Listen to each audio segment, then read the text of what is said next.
Welcome to Arcade Stories.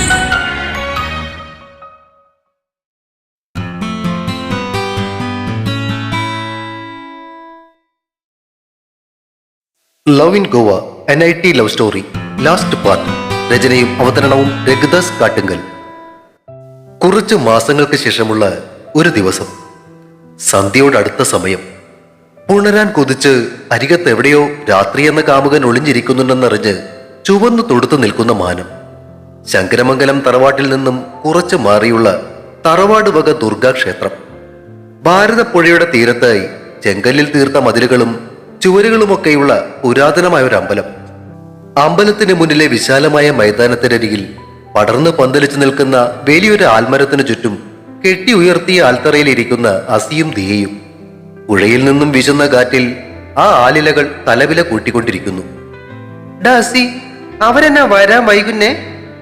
അമ്പലമുറ്റത്ത് കുട്ടികളുടെ cricket കളിയും നോക്കിയിരിക്കുകയായിരുന്ന അസിയോട് ദിയ ചോദിച്ചു. കല്യാണ വീട്ടിൽ നിറയെ ആളുകളല്ലേടി, അവിടെ നിന്ന് ഇറങ്ങാൻ പറ്റണ്ടേ? അതായിരിക്കും വൈകുന്നേ. നിന്നോട് ഞാൻ മര്യാദക്ക് പറഞ്ഞതല്ലേ അവരോടൊപ്പം ഒരുമിച്ച് പോരാന്ന്. അപ്പൊ നിനക്കായിരുന്നില്ല നേരത്തെ വന്നിട്ട് പുഴയിൽ കളിക്കാൻ ഭ്രാന്ത്. ഇനിയിപ്പോ തൽക്കാലം ഇവിടെ കുത്തിയിരിക്കും, അവര് വരട്ടെ. ഡാ, വരുന്നുണ്ട് എന്നെ തോന്നുന്നു. റോഡിൽ നിന്നും അമ്പല മൈതാനത്തിലേക്ക് കയറി വരുന്ന കറുത്ത താറ് കണ്ടിട്ട് ദിയ പറഞ്ഞു. പൊടി പറത്തിക്കൊണ്ട് ആ താറ് ആൽത്തറയ്ക്കടുത്ത് വെച്ചിരുന്ന അസിയുടെ ബുള്ളറ്റിനരികെ വന്ന് നിന്നു. പുറകിലെ ഡോർ തുറന്ന് ഗംഗയും നിമിഷയും മുന്നിൽ നിന്ന് നന്ദിതയും പുറത്തേക്ക് ഇറങ്ങി. പ്രിന്റഡ് സെറ്റ് സാരി ഉടുത്ത് അഴിച്ചിട്ട മുടിയിൽ മുല്ലപ്പൂവും ചൂടി നാടൻ പെൺകുട്ടികളുടെ ശാലീന സൗന്ദര്യത്തോടെ അവർ മൂന്നുപേരും ആൽത്തറയിൽ ഇരിക്കുകയായിരുന്ന അസിയുടെയും ദിയയുടെയും അടുത്തേക്ക് നടന്നു വന്നു. അമ്പോ, മൂന്നുപേരും അടിപൊളിയായിട്ടുണ്ടല്ലോ. അസിയുടെ കമന്റ് കേട്ട് ദിയയുടെ കണ്ണുകളിൽ ചെറിയൊരു അസൂയ മിന്നി. എനിക്കും വേണം ഇതുപോലെ സാരി. അവൾ ഗംഗയെ നോക്കി ഡിമാൻഡ് ഇട്ടു. നിനക്കും തരാടി കുറുമ്പി, നാളെ ആകട്ടെ. അവളുടെ താടിയിൽ പിടിച്ചൊന്ന് കുലുക്കിയിട്ട് ഗംഗ പറഞ്ഞു. താറിന്റെ ഡ്രൈവർ സീറ്റിൽ നിന്നും ഇറങ്ങിയ ഹോപ്പ് വണ്ടി ലോക്ക് ചെയ്തിട്ട് അവരുടെ അടുത്തേക്ക് വന്നു. നീലക്കരയുള്ള ഒരു മുണ്ടും അതിന് ചേർന്ന പോളോ ഷർട്ടുമായിരുന്നു അവന്റെ വേഷം. നീയും കലക്കിയല്ലോടാ, അപ്പൊ ഞങ്ങള് രണ്ടുപേരും ശശിയായി അല്ലേ? ആ, സാരമില്ല, നാളെ ആകട്ടെ, ഞങ്ങളും പൊളിക്കും അല്ലേടി ദിയ കുട്ടി? അവനെ ഒന്ന് നോക്കിയിട്ട് അസി ദിയയോട് പറഞ്ഞു. Yes, we will. ദിയ അവന്റെ വിടർത്തിയ കയ്യിൽ അടിച്ചിട്ട് പറഞ്ഞു. എന്തു പറ്റി? കല്യാണപ്പെട്ടിന്റെ മുഖം ഇഞ്ചി കടിച്ച പോലെ ഇരിക്കുന്നേ? ഗംഗയുടെ മുഖത്തെ ഈർഷ്യ കണ്ടിട്ട് അസി ചോദിച്ചു.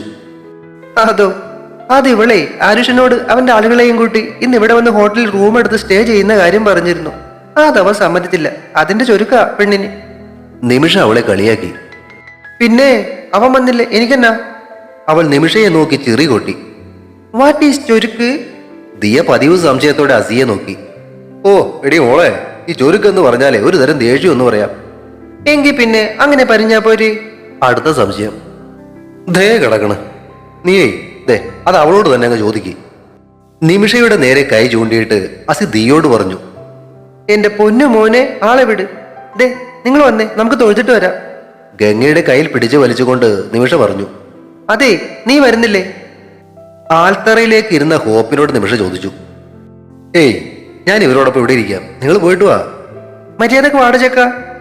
അവൾ അവനെ നോക്കി മുഖം കൂർപ്പിച്ചു. ചെല്ല് ചെല്ല്. അവനെ നോക്കി അമർത്തി ഒന്ന് മൂളിയിട്ട് അസി ചിരിച്ചു. റോഡിൽ നിന്നും കയറി വരുന്ന ഒരു ബുള്ളറ്റിന്റെ ശബ്ദം കേട്ട് അമ്പലത്തിലേക്ക് നടക്കാൻ തുടങ്ങിയ ഗംഗ ഞെട്ടിത്തിരിഞ്ഞു നോക്കി. ക്രീം കളർ കുർത്തയും മുണ്ടും ധരിച്ച് ബുള്ളറ്റിന് മുകളിലിരിക്കുന്ന ആരുഷനെ കണ്ട് അവളുടെ മുഖത്ത് പൂത്തിരി കത്തി.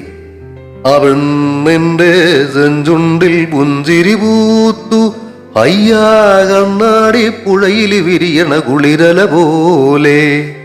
അവളുടെ സന്തോഷം കണ്ട് അസി ആൽത്തറയിലിരുന്ന് കളിയാക്കി പാടി. ബുള്ളറ്റ് സൈഡ് സ്റ്റാൻഡിൽ വെച്ചിട്ട് മിററിൽ നോക്കി മുടി ഒന്ന് മാടി ഒതുക്കിയതിനു ശേഷം ആരുഷ് അവരുടെ അടുത്തേക്ക് നടന്നു വന്നു. ഓ എന്ത് നുള്ളലാടിയത്! ആ നഖമെങ്കിലും ഒന്ന് വെട്ടിക്കൂടെ? അല്പം ഒരു സ്റ്റൈലിൽ അവരുടെ അടുത്തേക്ക് ചിരിച്ചുകൊണ്ട് നടന്നെത്തിയ അവൻ ഗംഗയുടെ നുള്ളുകൊണ്ട് കൈകുടഞ്ഞിട്ട് പറഞ്ഞു. പിന്നെ നുള്ളാതെ? ഇന്നലെ ഞാൻ ചോദിച്ചപ്പോ എന്തായിരുന്നു ചാടം? ചോറി, ഇനി വരാൻ പറ്റൂല, തിരക്കാണ്, നാളെ കാലത്തെത്തുന്നല്ലേ പറഞ്ഞത്? അത് പിന്നെ നിനക്കൊരു ചെറിയ സർപ്രൈസ് തരാന്ന് വിചാരിച്ചു. ഞഞ്ഞായി പട്ടി. ഡേഡി, സ്വന്തം ഭർത്താവിനെ അതേ വട്ടിയെന്നൊക്കെ വിളിക്കുന്ന കേട്ടോ. അവൻ അവളെ നോക്കി കണ്ണുരുട്ടി. ആണോ? അച്ചോടാ, ഞാനതങ്ങ് സഹിച്ചു. മോൻ വന്നേ, വേഗം തൊഴുതിട്ട് വരാം. അവനെ പിടിച്ചു വലിച്ചുകൊണ്ട് ഗംഗ ധൃതി കൂട്ടി. എന്തായാലും ഇത് രണ്ടാമത്തെ കല്യാണമല്ലേ? ഒറിജിനൽ അന്ന് ടെമ്പിളിൽ വെച്ച് നടന്നതല്ലേ? ദിയ അസിയോട് ചോദിച്ചു. അന്ന് അവിടെ ഞങ്ങളല്ലാതെ വേറെ ആരും ഉണ്ടായിരുന്നില്ലല്ലോടി. അതുകൊണ്ടാ ഇന്നിപ്പോ മുഹൂർത്തമൊക്കെ നോക്കി വേണ്ടപ്പെട്ടവരൊക്കെ വിളിച്ച് ഒന്നുകൂടി നടത്തുന്നത്. ആ, അതെന്തായാലും നന്നായി. എനിക്കും കാണാൻ പറ്റിയല്ലോ. ദിയ സന്തോഷത്തോടു കൂടി തലകുലുക്കി. എടി ദിയേ, നമ്മുടെ നിമിഷക്കെ ഈ ഇടയായിട്ട് നമ്മുടെ ഹോപ്പിനോട് എന്തോ ഒരു ഇതുണ്ടോ എന്നൊരു സംശയം. നിനക്ക് എന്ത് തോന്നുന്നു? അവർ 5 പേരും അമ്പലത്തിനകത്തേക്ക് നടക്കുന്നത് നോക്കിയിരുന്ന് അസി ചോദിച്ചു. ഇതോ എന്തോന്നാ ഇത്? ആ ഫസ്റ്റ് ആളോടാ ചോദിച്ചത്. വരട്ടെ, കണ്ടുപിടിക്കാം. തലകുലുക്കി സ്വയം പറഞ്ഞിട്ട് അവൻ വീണ്ടും കുട്ടികളുടെ ക്രിക്കറ്റ് കളിയിലേക്ക് ശ്രദ്ധ തിരിച്ചു. പുഷ്പാഞ്ജലിക്ക് ചീട്ടെഴുതാൻ ചെന്ന ഗംഗയെ കണ്ട് ഓഫീസിനകത്ത് ഇരിക്കുകയായിരുന്ന വാര്യര് അവളെ നോക്കി ചിരിച്ചു. വിവാഹം കൂടാൻ എത്തിയ കൂട്ടുകാരാണല്ലേ കൂടെ? രസീത് ചീട്ട് മുന്നിലേക്ക് എടുത്തു വെച്ചുകൊണ്ട് അയാൾ ചോദിച്ചു. ഇതാ ആള് വാര്യരമ്മാവ. ആരുഷിനെ തള്ളി മുന്നിലേക്ക് നിർത്തിയിട്ട് അവൾ പറഞ്ഞു. ഇതാപ്പോ നന്നായി, വിദ്വാൻ ഇന്നേ ഇങ്ങ് പോന്നോ? ഏയ്, ഞങ്ങൾ ഇന്നിവിടെ റൂം എടുത്തിരിക്കുക. വൈകുന്നേരം അമ്പലത്തിൽ വന്നൊന്ന് തൊഴാമെന്ന് വിചാരിച്ചിറങ്ങിയതാ. ചെറിയൊരു ചമ്മലോടെ ഒന്ന് ചിരിച്ചിട്ട് ആരുഷ് മറുപടി പറഞ്ഞു. ഓ ആയിക്കോട്ടെ. അപ്പോ ആ കുട്ടി ആരാ? നിമിഷയെ നോക്കി വാര്യര് ചോദിച്ചു. അത് ഞങ്ങളുടെ ഒരു ഫ്രണ്ടാ, നിമിഷ. വാര്യരമ്മാവ, ഞങ്ങളുണ്ടേ. പുറകിൽ നിന്നും നന്ദിത വിളിച്ചു പറഞ്ഞു. കണ്ടു കണ്ടു. നിന്റെ ഉരുളക്കു പേര് കേൾക്കാനേ ഒട്ടും നേരമില്ലാത്തോണ്ടാ ചോദിക്കാഞ്ഞ്. അത് കേട്ട് അവൾ നന്നായി ഒന്ന് ഇളിച്ചു കാണിച്ചു. സമാധാനമല്ലോ നിനക്ക്? സാനു അവളെ കളിയാക്കി. ബാക്കി സൂക്തം തന്നെയല്ലേ? വാര്യര് മുഖമുയർത്തി ഗംഗയോട് ചോദിച്ചു. അതെ, ആരുഷ് ആയില്യം, ഗംഗ ആയില്യം. പിന്നെ രണ്ടുപേരും ഒരേ നാളാണല്ലോ, വിശേഷായി. ഗംഗ പറഞ്ഞു തീരുന്നതിന് മുന്നേ വാര്യര് ഇടയ്ക്ക് കയറി. സാനു ഉരുട്ടാതി. പുറകിൽ നിന്നിരുന്ന നിമിഷ പറഞ്ഞത് കേട്ട് ആരുഷ് തെല്ലൊരു അത്ഭുതത്തോടെ തിരിഞ്ഞ് അവളെ ഒന്ന് നോക്കി. എന്നാൽ ഗംഗയുടെ ചുണ്ടിൽ ചെറിയൊരു ചിരി വിടർന്നു.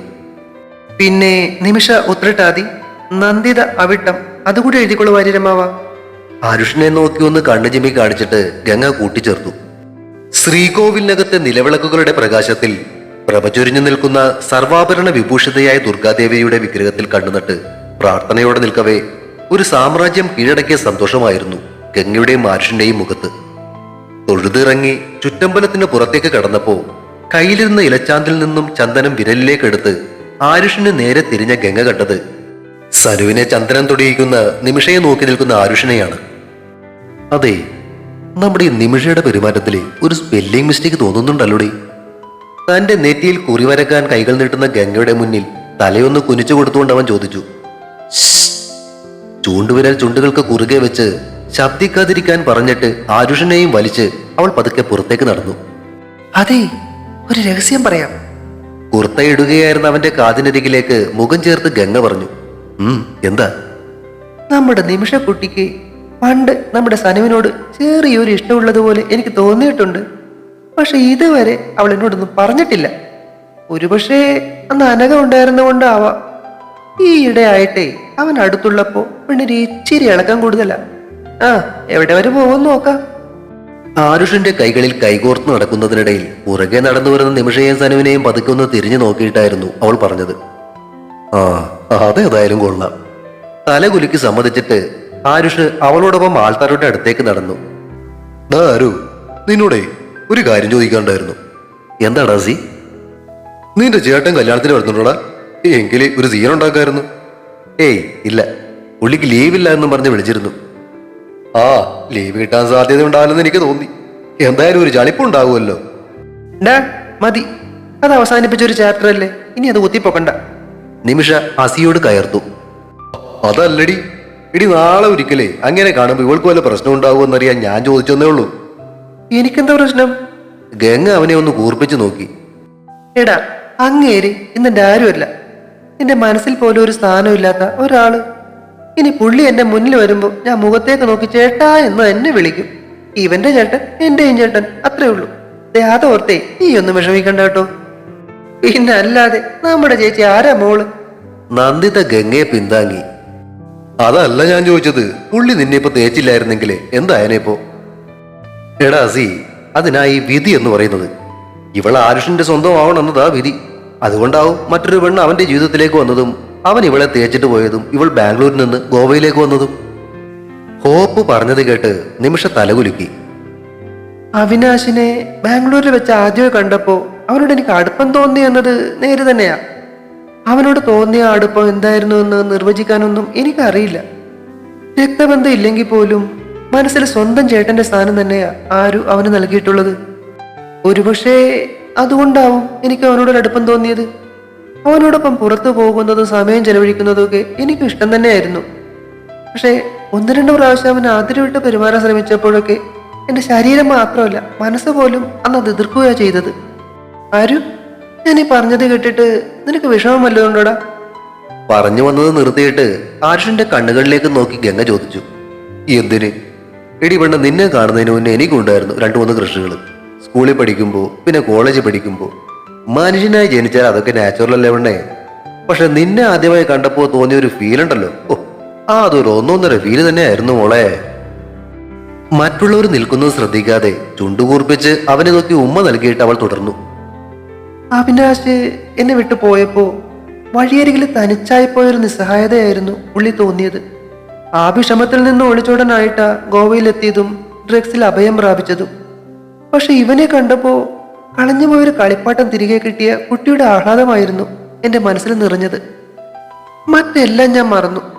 പിന്നീട് അങ്ങോട്ട് ഇവന് ചുറ്റും കറങ്ങുന്ന ഒരു ഉപഗ്രഹമായി മാറി എന്റെ മനസ്സ്.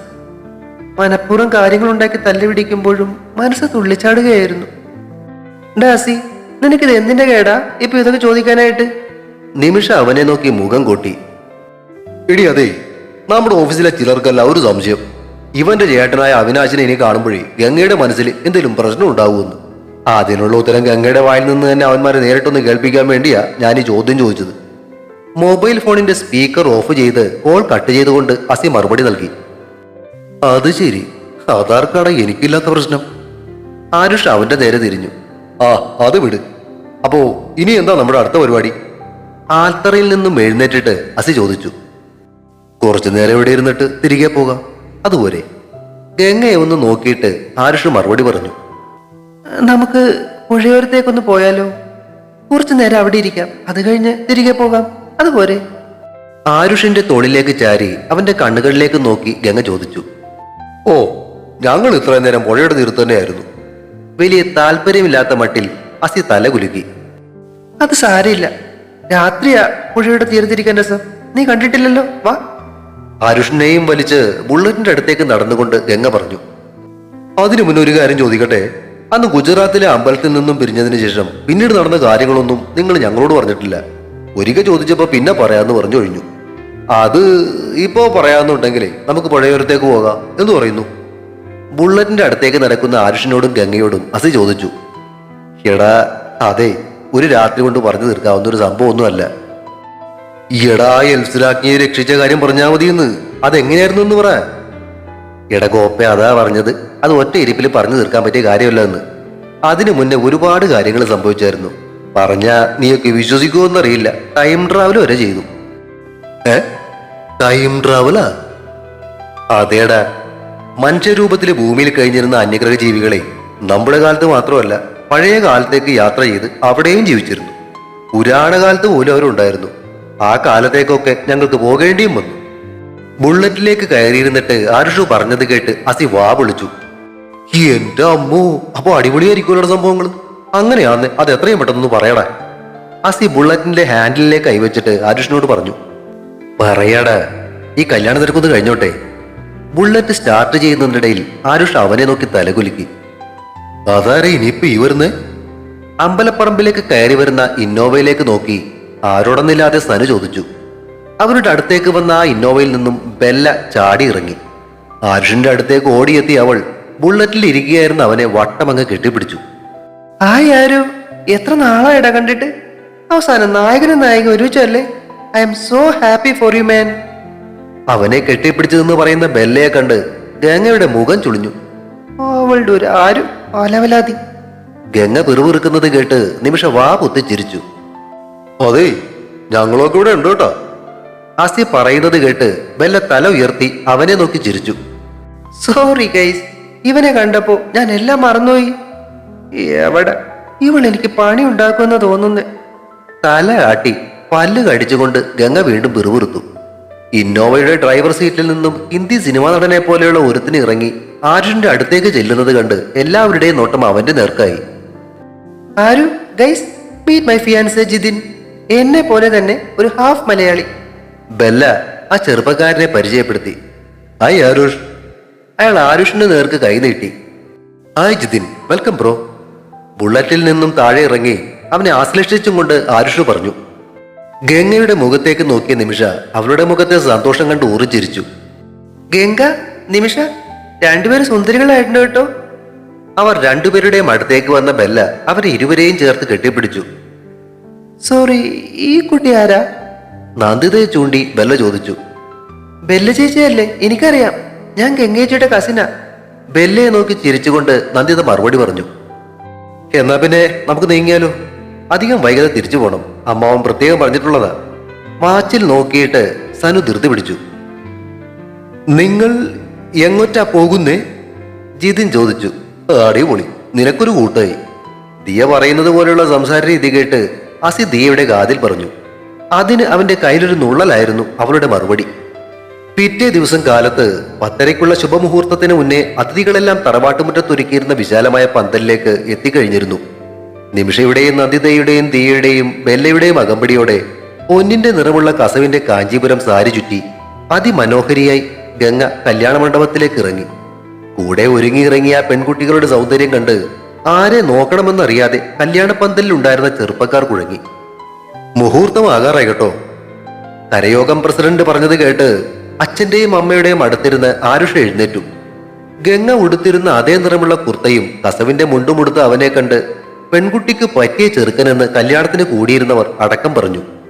മണ്ഡപത്തിലേക്ക് അവൻ നടന്നു കയറുന്ന സമയം പുറത്ത് ബെൻസിന്റെ ഒരു EQC 780 മോഡൽ കാർ വന്നു നിന്നു. കറുത്ത കോട്ടണിഞ്ഞ് മുൻസീറ്റിൽ നിന്നും പുറത്തേക്കിറങ്ങിയ അംഗരക്ഷകൻ തുറന്നുപിടിച്ച ഡോറിൽ കൂടി ബേരിയയും സഗായിയും പുറത്തേക്കിറങ്ങി. മണ്ഡപത്തിന്റെ മുൻനിരയിലിട്ടിരുന്ന കസേരയിലേക്ക് നടന്നു വരുന്ന അവരെ കണ്ട് ഗംഗയുടെയും ആരുഷിന്റെയും കണ്ണുകൾ വിടർന്നു. എല്ലാവരുടെയും അനുഗ്രഹത്തോടെ ശുഭമുഹൂർത്തത്തിൽ ആരുഷ് ഗംഗയുടെ കഴുത്തിൽ താലി ചാർത്തി. ചുറ്റിലും നിന്നിരുന്നവർ പുഷ്പവൃഷ്ടി നടത്തി. ജന്മാന്തരങ്ങളായ കാത്തിരിപ്പിനൊടുവിൽ എല്ലാവരുടെയും അനുഗ്രഹത്തോടെ അവരൊന്നായി. മറ്റു പല നിയോഗങ്ങളും കാത്തിരിക്കുന്ന പുതുലോകത്തിലേക്ക് ഒരുമിച്ചൊരു കാൽവയ്പ്. ആദ്യ രാത്രി. അരണ്ട വെളിച്ചമുള്ള മണിയറയിലേക്ക് കടന്നു വന്ന ഗംഗയുടെ കഴുത്തിൽ കിടന്ന ബ്ലൂ സഫയറിനേക്കാൾ തിളക്കമുള്ള ഒരു രത്നമാല ആ മുറിയിൽ ഇളം നീല പ്രകാശം പരത്തി. അവളുടെ അടുത്തേക്ക് ചെന്ന ആരുഷ് ആ മാലയിൽ പിടിച്ചു നോക്കി. നല്ല ഭംഗിയുണ്ട് കേട്ടോ, ഇത് നിന്റെ കഴുത്തിൽ ഇങ്ങനെ കിടക്കുന്നത് കാണാൻ. ഇത്രയും വില പിടിച്ചൊരു ഗിഫ്റ്റ് സഖാ തരുമെന്ന് ഞാൻ വിചാരിച്ചതേ ഇല്ല. അവരുച്ചക്ക് തന്നെ പോയല്ലേ? സദ്യ കഴിഞ്ഞ ഉടനെ പോയി. നമ്മുടെ വാനരക്കൂട്ടോ? എല്ലാവരും കുളക്കരയിലുണ്ട്.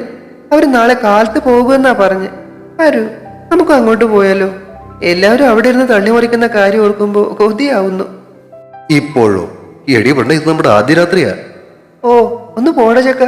ആദ്യ രാത്രിയൊക്കെ കള്ളച്ചക്ക നേരത്തെ നടത്തിയതല്ലേ, ഇനിയിപ്പോ എന്തോന്ന് രാത്രി? എന്നാലും നീ എനിക്ക് എപ്പോഴും എന്റെ ലഹരി തന്നെ അല്ലേടി കണ്ണിപ്പെണ്ണേ. പറയുന്നതിനൊപ്പം അവളുടെ ചുണ്ടുകൾ അവൻ വിഴുങ്ങി. ചെറിയൊരു മൂളലോടെ കണ്ണുകൾ അടച്ച് അവൾ അവന്റെ ചുണ്ടുകളെ സ്വീകരിച്ചു. വായിലേക്ക് ഒഴുകിയിറങ്ങി അവന്റെ നാവിനെ മെല്ലെയൊന്ന് കടിച്ച് അവൾ അവനെ ഇറുകെ പുണർന്നു. വാശിയോടെ അവളെ ചുംബിച്ചുകൊണ്ടിരുന്ന അവന്റെ കൈകൾ അവളുടെ ശരീരത്തിലെ നിമ്നോന്നതങ്ങൾ തഴുകി ഉണർത്തി. എന്നാ പിന്നെ ഇനി കൊളക്കരയിലേക്ക് പോയാലോ? ദീർഘനേരത്തെ ചുംബനം കഴിഞ്ഞ് ഇതപ്പോടെ മുഖമുയർത്തി അവൻ അവളോട് ചോദിച്ചു. കൊല്ലിഞ്ഞ് അവനൊരു കുളക്കടവ്. അവനെ കട്ടിലേക്ക് തള്ളിയിട്ടിട്ട് അവന്റെ മേലേക്ക് പടർന്നു കയറുന്നതിനിടയിൽ അവൾ പിറുപിറുത്തു. തളർന്നു കിടന്നുറങ്ങുന്ന ഗംഗയുടെ നെറുകയിലൊന്ന് ചുംബിച്ചിട്ട് വസ്ത്രങ്ങൾ ധരിച്ചതിന് ശേഷം ആരുഷ് പുറത്തെ വരാന്തയിലേക്ക് ഇറങ്ങി. കുളക്കരയിൽ നിന്നുമുള്ള കലവില അപ്പോഴും കേൾക്കുന്നുണ്ടായിരുന്നു. ഈ ഇവറ്റകൾ ഉറങ്ങിയില്ല ഇതുവരെ. ആ ശബ്ദ കോലാഹലം കേട്ട് അവൻ ചിന്തിച്ചു. മുകളിൽ ഇരുട്ടിന്റെ മറ നീക്കി അന്തരീക്ഷത്തിൽ തെളിഞ്ഞു നിൽക്കുന്ന പൂർണ്ണചന്ദ്രൻ. നോക്കി നിൽക്കെ ആകാശത്തുകൂടെ ഒരു കൊള്ളിയാൻ മിന്നിപ്പാഞ്ഞു. ദശലക്ഷം പ്രകാശ വർഷങ്ങൾക്കപ്പുറം നിലകൊള്ളുന്ന എക്സോ പ്ലാനറ്റ് എന്ന ഗ്രഹത്തിന്റെ ദിശയിലേക്ക് ആരുഷിന്റെ കണ്ണുകൾ നീണ്ടു. ശുഭം. ലവ് ഇൻ ഗോവ എന്ന ഈ കഥ ഇവിടെ അവസാനിക്കുകയാണ്. കഥയ്ക്കൊപ്പം സപ്പോർട്ടുമായി കൂടെ ഉണ്ടായിരുന്ന എല്ലാവർക്കും എന്റെ ഹൃദയം നിറഞ്ഞ സ്നേഹം. ഫാന്റസി കഥകൾ ഈ ചാനലിൽ ഇടുന്നത് ഇവിടെ കൊണ്ട് അവസാനിപ്പിക്കുകയാണ് കേട്ടോ. കാരണം കേൾക്കാൻ കൂടുതൽ ആളുകളൊന്നുമില്ല എന്നത് തന്നെ കാരണം. ഇനി നമുക്ക് ഒരു പുതിയൊരു പ്രണയകഥയുമായിട്ട് വീണ്ടും അടുത്ത് തന്നെ കാണാം. Thank you.